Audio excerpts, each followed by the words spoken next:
Ngayong mga panahon na ito mga bossing ko ay mas mainam na may ginagawa tayong mga ritual upang sa ganoon ay hindi tayo makaranas ng mga kamalasan na tinatawag.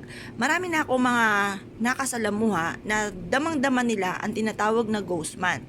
At mas mainam mga bossing ko para hindi natin maramdaman ang ghost month na tinatawag ay may mga ritual tayo na mga ganitong mga pamamaraan. Mainam na bago kayong matulog ay gawin nyo po ito mga bossing at makakatulong po ito upang sa ganoon ay magkaroon ka ng masarap na tulog. Ang taong nagkaroon ng masarap na tulog, yan po ay pagising, nasa mood po yan. Kapag kikakaunti ang tulog, masakit ang ulo, may toyo, mang-aaway na po yan mga bossing ko at dadaing ng dadaing mga bossing. Kaya mas mainam magkaroon tayo ng masarap na tulog. Sa pamamagitan nitong 3 oreganong ito na aking pinapakita sa inyo mga bossing, mainam na subukan nyo po itong gawin.